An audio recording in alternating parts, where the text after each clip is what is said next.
일부 여기서부터는 이제 짜라수의 사상을 원전을 조금 얘기하면서 알아보겠습니다. 이게 제일 처음 시작 부분이에요. 짜라투스라는 30이 되자 고향의 호숫가를 떠나 산으로 들어갔다. 요즘 우리 식으로 얘기하면 저게 도사들이 하는 짓이죠. 여기서 그는 자신의 정신과 고독을 즐기며 10년 동안 실정을 느끼지 않았다. 그러나 마침내 심경의 변화가 일어났다. 어느 날 아침 동이 트자 그는 자리에서 일어나 태양 앞으로 걸어나가 태양을 향해 이렇게 말했다. 이 짜라투스라는 조로아스터죠. 페르시아의 그 조로아스터교를 만든 사람이 짜라투스라는데 이제 영어식의 이제 발음이 조로아스터라고 그래요.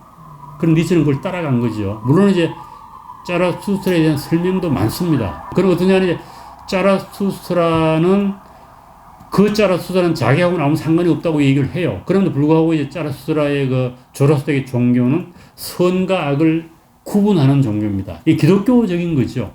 선과 악을 명확하게 구분해요. 그래서 거기에 이제 태양이 되게 중요한 그거로 나와요. 태양은 원래 그렇죠. 요즘 뭐 저게 에너지 덩어리라고 얘기합니다. 그다음에 신성시하는 거죠. 태양은 이렇게 거대이대한 별이요. 그대가 비추어질 존재가 없다면 그대의 행복이라는 게 무엇이겠는가? 태양 네가 빛을 비추더라도 그 빛을 받는 사람이 있어야지 네가 의미가 있는 게 아니라 이런 얘기야. 10년 동안 그대는 여기 나의 동굴로 떠올랐다. 동굴로 표현을 했어요. 저거는 이제 플라톤의 동굴의 우화를 연상하게 하는 겁니다.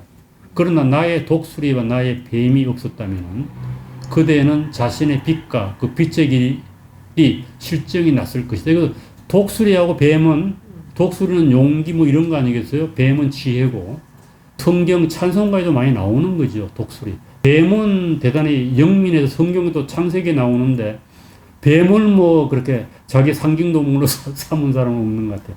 되게 악마 뭐 이런 식의 상징이 됩니다만, 그런데 우리는 아침마다 그대를 기다렸고 그대의 차고 넘치는 빛을 받아들였으며 그 대가로 그대를 축복했다. 자기가 축복했다는 거예요. 태양을.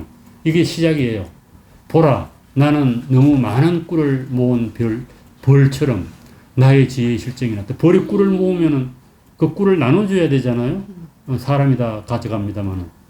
이제 그 지혜를 얻으려고 나를 향해 손을 내미는 사람들이 필요하다. 저도 표현이 상당히 수동태로 되어 있죠. 내가 지혜를 주는 게 아니고 지혜를 사람들이 이제 자기한테 얻어야 되는 거야. 나는 베풀어주고 나누어주고 싶다.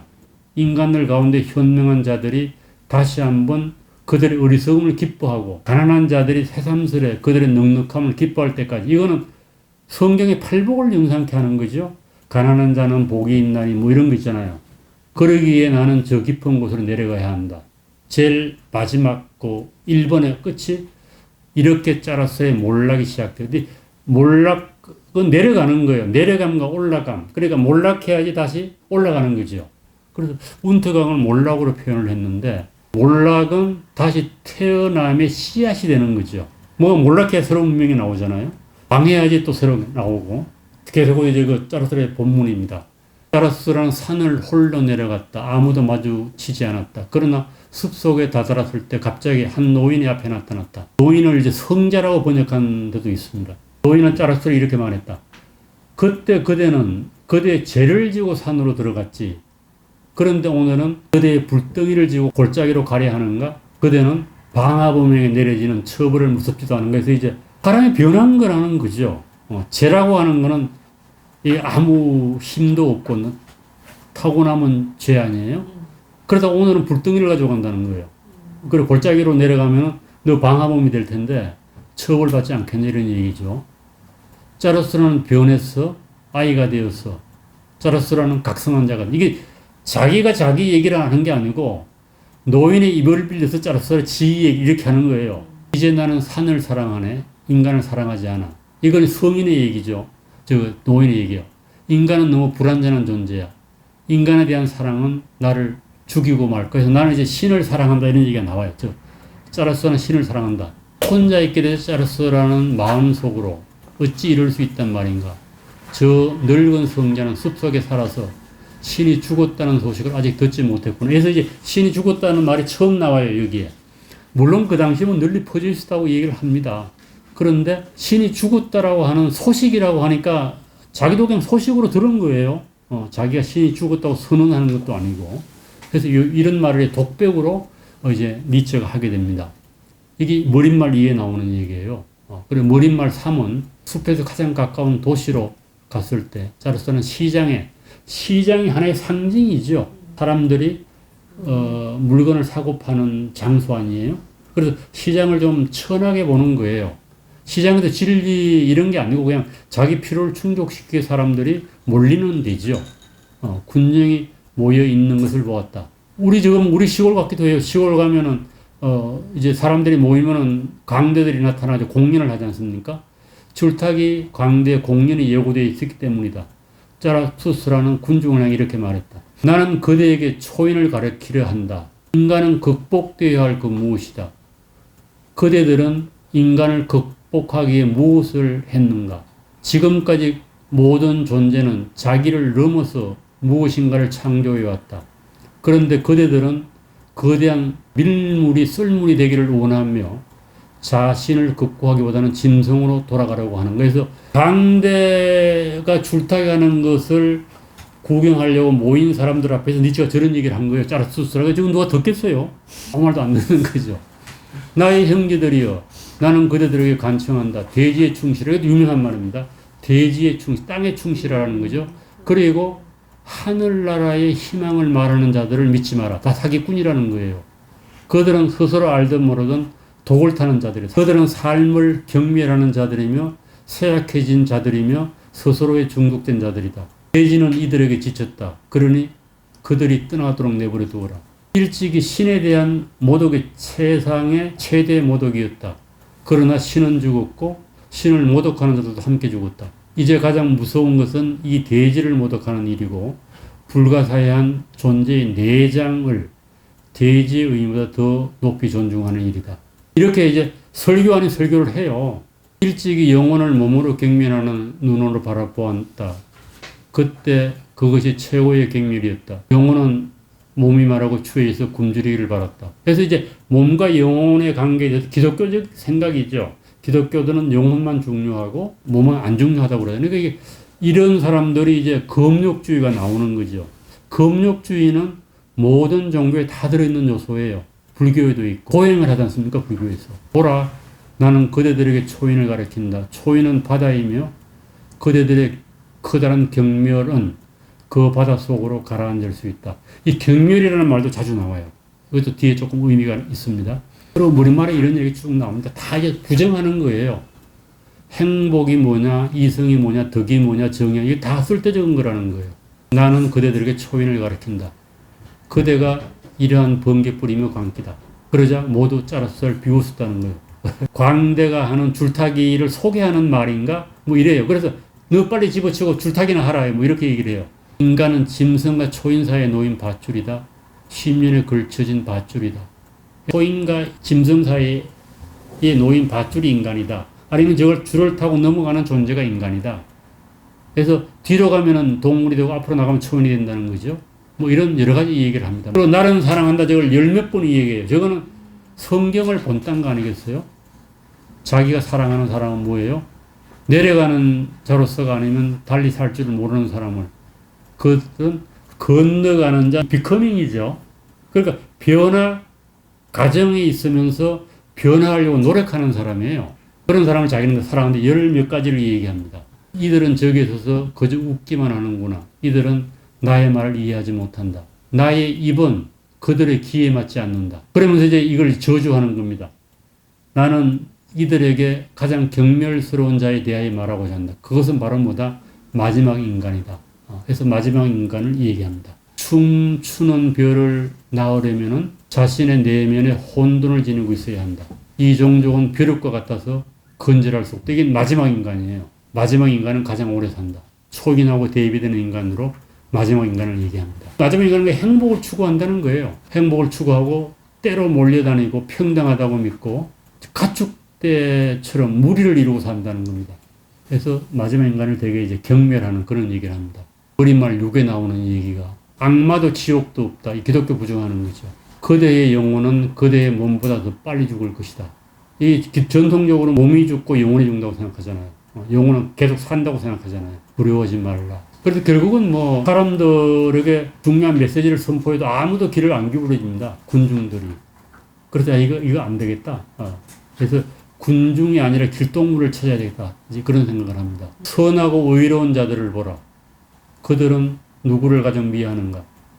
그들이 존중하는 가치의 습판을 부수는 자, 파괴자 범죄를 가장 미워한다. 선하고 의로운 사람들이 미워하는 사람들이 결국은 뭔가 하면은 습판을 부수는 자예요. 그래 자기 같은 사람이라는 거죠. 습판을 부수는 자를 하는 건 아까 모세 얘기가 나왔는데 모세가 십계명을 받은 게 습판 아니에요. 거기에 인간이 지켜야 10가지 계명이 쓰여져 있는데 그거를 부수겠다는 거예요. 니체는. 그거 자체가 아무것도 아니라는 거죠. 자기가 어떤 존재인가를 얘기하는 겁니다. 창조하는 자가 되고 새로운 가치를 습판에 써놓는 자가 된다. 이런 얘기입니다. 그러니까 저건 또 하느님에게 자기를 비유하는 거죠.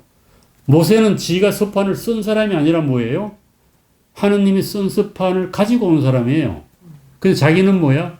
새로운 가치를 새로운 습판에 쓰겠다고 얘기를 하잖아요. 그리고 자기가 하느님과 같은 존재로 설정을 했다. 이렇게 볼 수 있습니다. 그리고 이제 쭉 얘기하다 끝부분입니다. 그런데 보라 한 마리의 독수리가 크게 원을 그리며 공중을 날고 있고 한 마리의 뱀이 독수리의 머리에게 매달려 있다. 그래 결국은 독수리가 뱀을 잡은 거죠.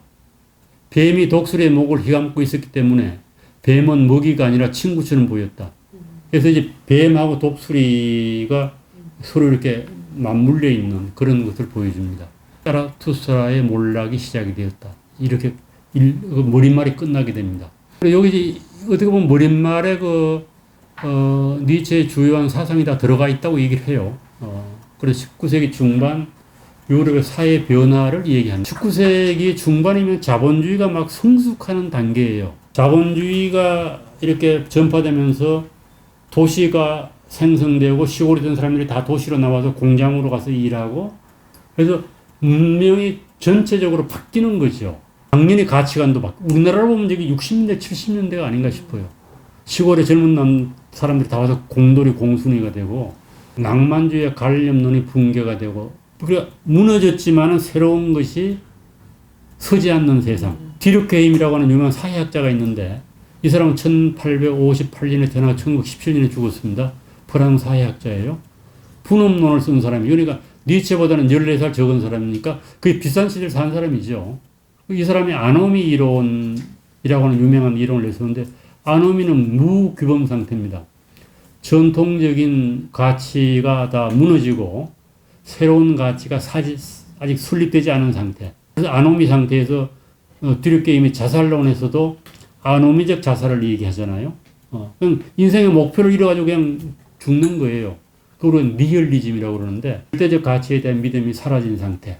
삶에 대한 신뢰가 사라지고 삶 자체가 문제가 되어버려요. 그러니까 사람들이 내가 뭐 왜 살지? 뭐 이런 거에 대한 목적이 옛날엔 외부로부터 다 주어진 거죠. 남자는 뭐야? 입신 출세하는, 입신 양명하는 거. 여자는 뭐야? 가서 현모 양태되는 거. 이게 다 정해져 있잖아요. 그러니까 없어져 버린 거야. 없어져 버리고 나면서 이제 그럼 어떻게 살아야 하지? 이런 가치가 세워지지 않은 상태. 그리고 이제 저때 이제 민주주의가 막 전파되고 자유주의가 전파되면서부터 모든 인간이 평등하다. 이렇게 되니까 잘난 놈도 못난 놈도 없다. 그걸 이제 니체는 최후의 인간이라고 봤어요. 그래서 최후의 인간이 초인이 되어야 한다는 거예요, 니체는. 그 당시 전반적인 사회 사조에 대해서 부정적 평가를 내린 거죠. 고귀한 삶이 가능하지 않은 세상에 대해서 문제가 되기 때문에 소위 말하면 귀족의 문화를 되살려야 되겠다. 뭐 이런 생각도 했다고 볼 수 있습니다. 그래서 초인에 대한 설명이 쭉 나와요. 이건 저는 상당히 좀 비판적으로 봐야 할 여지가 많은 개념인 것 같은데 니체는 초인을 통해서 인간이 자신의 한계를 넘어서고 자아를 실현해야 된다고 주장한다. 초인은 기존의 도덕과 가치를 재정립하며 새로운 가치를 창출하는 존재다. 자기를 극복한다, 넘어선다, 내려온다, 올라간다 이런 말이 계속 나오잖아요. 무엇인지 끊임없이 찾아가야 돼. 그러니까 이거 고단한 거예요. 그러니까 다리를 건너가지고 한 다리 건너 끝나는 게 아니라 계속 다리가 나와. 죽을 때까지 극복만 하는 거야. 고단한 인생이에요. 그런데 그렇게 사는 것이 제대로 인생을 사는 거다. 이런 얘기예요. 이런 사람들이 요즘으로 보게 되면 기업인들 중에 많은 것 같아요. 제가 보기에는. 끊임없이 뭘 하잖아요. 예술가들에게도 있고 70, 80이 돼도 뭘 만들고. 그래서 이렇게 해서 여기까지만 하고 그만하고 이제 인생을 즐기겠다 이런 게 없어요. 대지에 충실하라. 천국을 믿지 말라. 더러워지지 않으면서 더러운 강물을 받아들이는 바다처럼 되라. 그렇죠. 바다가 그렇죠. 인간은 짐승과 초인 사이에 놓인 밧줄이다. 잘 건너가게 해주는 밧줄. 그러면서 건너가는 또 사람 자체가 인간이기도 하고. 초인을 이런 정의를 넣는데 이제 초인에 대한 해석도 다양해요. 다인의 진화론을 얘기하는 게 아니냐. 근데 그건 아니라고 얘기를 하는 것 같아요. 진화론도 여기서 이렇게 발전하잖아요. 동물에서 인간이 되고.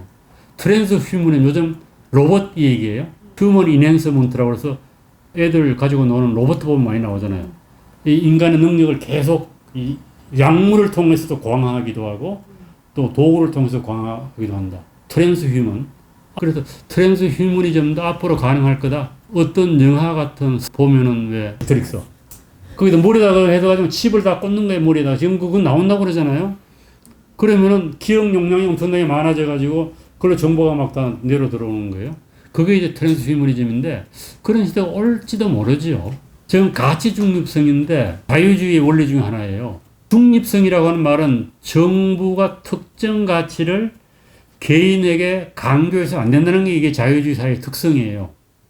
그러니까 정부가 차원에서는 윤리교육을 하면 안 된다는 거예요. 그래서 자유주의 기본적인 특성은 내가 어떤 인생을 가지고 살 것인가를 누가 결정한다. 내가 결정하는 거예요. 그래서 분명히 초인에게는 그런 생각이 들어가 있는데 또 그거하고는 또 완전히 다른 개념인 것 같기도. 이거는 이제 이데올로기적 개념인데. 그래서 저런 거로 초인 개념을 해석할 여지가 있긴 하지만은 그거는 아닌 것 같다. 이렇게 전문가들은 얘기를 합니다. 그리고 마지막 인간. 아까 말종이라고 한 사람이에요. 스스로 마지막으로 간다는 건 뭐예요? 내가 더 발전될 게 없다는 거야. 내가 앞으로도 나가야 될 존재가 아니라고 보는 거예요. 내가 최종적인 단계에 왔다. 이렇게 믿는 사람들. 더 이상 자신을 넘어 고양될 수 없으며 따라서 인간상을 최우적이고 확정적으로 생각하는 사람. 또 이게 뭐 보편타당한 인간이다. 이렇게 믿는 사람들. 그럼 모든 인간은 다 똑같아. 동종이고 이건 인간의 차별을 인정하지 않는 거죠. 평등하고 같은 말이에요. 상호성이 있고 나하고 같으니까 상호성이 있다는 거예요. 예측 가능하다. 그리고 가치가 정해져 있으면 예측 가능한 거죠. 그리고 보편타당한 행동 지침이 필요한 사람. 이게 보통 사람들이에요. 윤리 도덕을 모르는 놈들 이렇게 하는 게 다 공동의 윤리 도덕이 있다고 보는 거예요. 니체에 보면은 그거는 소인배라는 거예요. 스스로 넘어설 수 없는 존재다.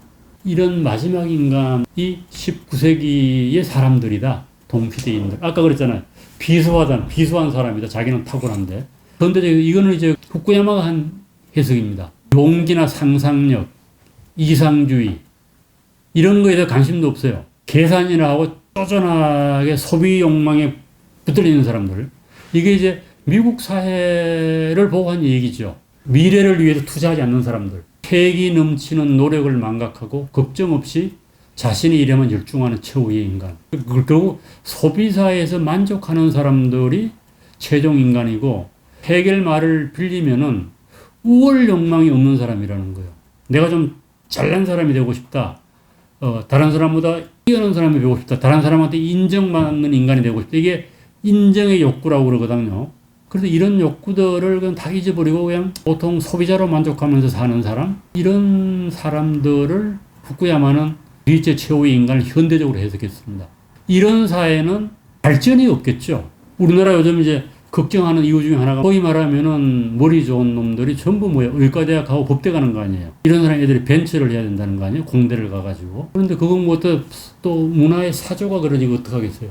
그걸 뭐 일반적으로 얘기하면 기업가 정신이 없다. 모든 영역에서. 근데 기업가는 물론 비즈니스만 의미하는 게 아닙니다. 모든 영역에서 모험을 즐기고 새로운 것을 창조하고 실패를 두려워하지 않고 새로운 것을 개척하려고 하는 소위 말하면은 미국의 개척 정신을 가진 사람들, 이런 사람들을 이제 우리가 일반적으로 얘기해서 기업가 정신을 가진 사람이다. 이렇게 얘기를 하잖아요. 그런데 그런 사람들 숫자가 점점 더 줄어들고 있다. 그래서 현대 문명의 특징인 것 같기도 하다. 세 가지 변신, 이것도 많이 나오는 얘기입니다. 본문으로 들어가서 1번에 나오는 거죠. 나는 그대들에게 정신의 세 가지 변신에 대해서 말하고자 한다. 정신이 어떻게 낙타가 되고, 낙타가 사자가 되고, 사자가 마침내 어린아이가 되는지를. 정신에게는 무거운 짐이 많다. 강력한 정신, 인내심, 많은 정신 내면에는 외경심이 깃들어 있다. 이건 낙타가 그러면 낙타는 뭐예요? 무조건 짐을 지고 사막을 관통하는 거죠. 인내력이 많은 정신은 이렇게 물으면 낙타처럼 무릎을 꿇고 짐을 잔뜩 싣고자 한다. 이게 낙타예요. 두 번째는 이제 사자가 된다. 사자는 자유를 쟁취하고 자기 자신을 사막에서 주인이 되고자 한다. 사자의 정신은 나는 원한다. 나는 뭘 하겠다. I will이 되고, 낙타의 정신은 I should예요. 나는 뭘 해야 한다. 그러니까 어떤 윤리 규범에 복종하는 거죠. 이 낙타는. 그리고 자유 정신을 얻는 건 나는 원하고 나는 내가 원하는 걸 하고 나는 뭘 하겠다니까 이거는 자기 의지가 나온 것, 자유의 정신이 나온 거예요. 그 다음 세 번째는 이제 I, 사자는 나는 아니오라고 말하는 존재다. 아니오가 이 얘기 안 하는 게 뭐야? 그거는 낙타는 이 얘기 안 한다는 거죠. 그러나 말하라.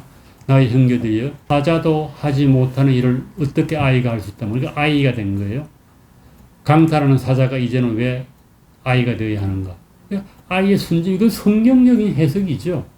아이가 되지 않으면 어디에 못 들어간다. 천국에 못 들어간다. 이 얘기 했잖아요.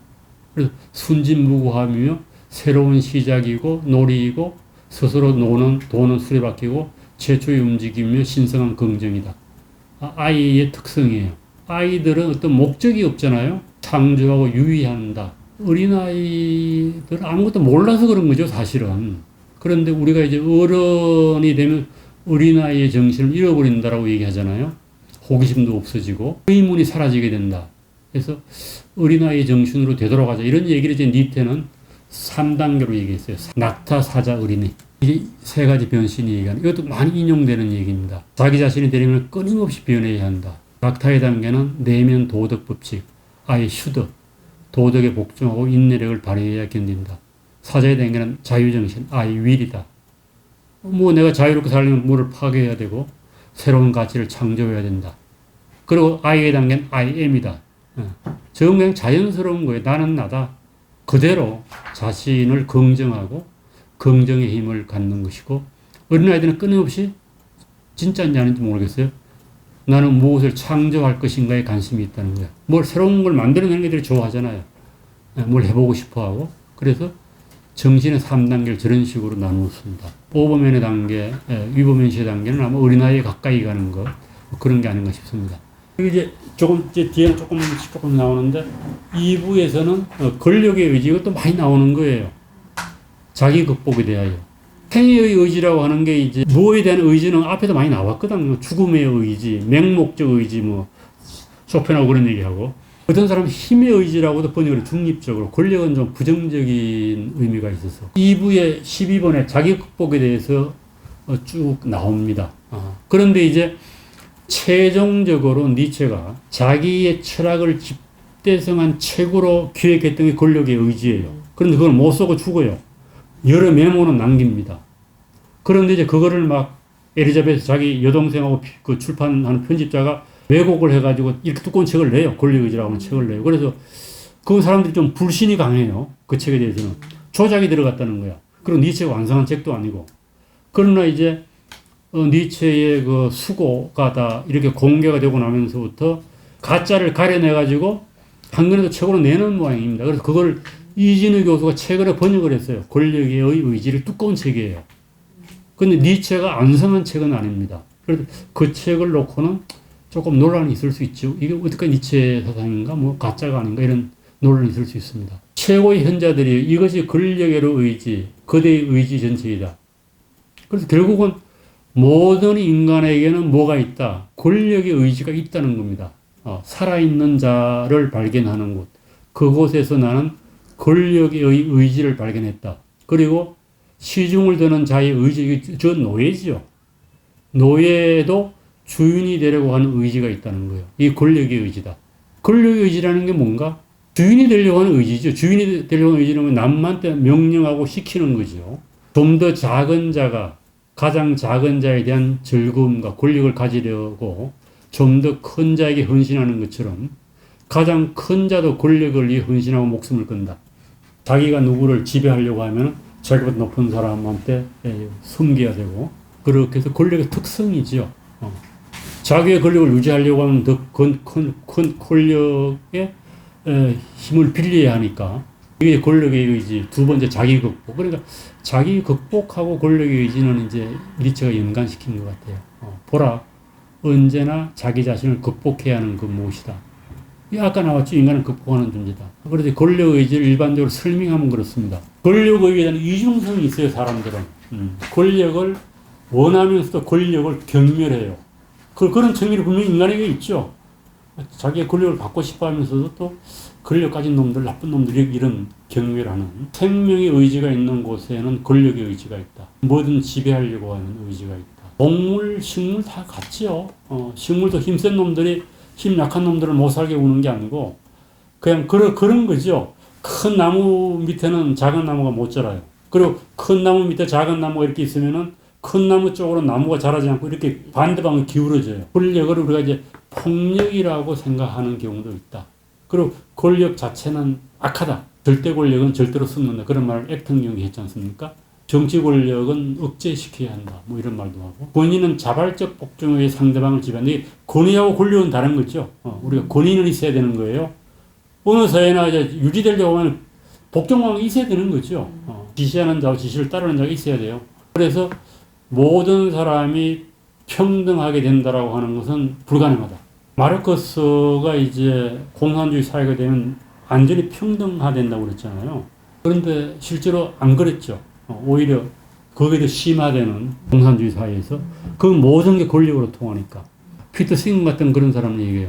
마르크스주의가 틀리고 이제 진화론에서 혁명적 사상이 나온다 얘기를 하는데, 지금까지 존재한 모든 사회를 살펴보면은 전부 뭔가 하면 유괴는 있었다는 거예요. 유괴가 없는 사회는 없었다는 겁니다. 지금까지. 그래서 그 유괴를 없애면은 사회가 무너진다는 겁니다. 그런 얘기를 이제 피터 싱어가 한 얘기가 있는데, 그래서 이제 마르크스의 사상 같은 완전 평등이 있을 수가 없다. 뭐 그런 얘기라고 볼 수가 있습니다. 니체는 뭐 이런 식의 정치 권력보다는 이제 니체는 권력의 의지를 자기 극복하고 연관을 시켰다. 그리고 자기를 경멸하는 자라는 얘기를 많이 해요. 자기를 경멸하는 자는 자기 기면 나쁘다고 얘기하잖아요. 냉소적이고. 그럼 니체가 그런 얘기를 하는 이유는 뭔가 하면은, 우리가 경멸하면은 그것을 제거하고 싶어 하는 거죠. 그래서 자기 속에서 어떤 요소가 경멸스러우면 사람들은 그것을 없애고 극복하려고 한다. 이제 이런 얘기를 하는 것 같습니다.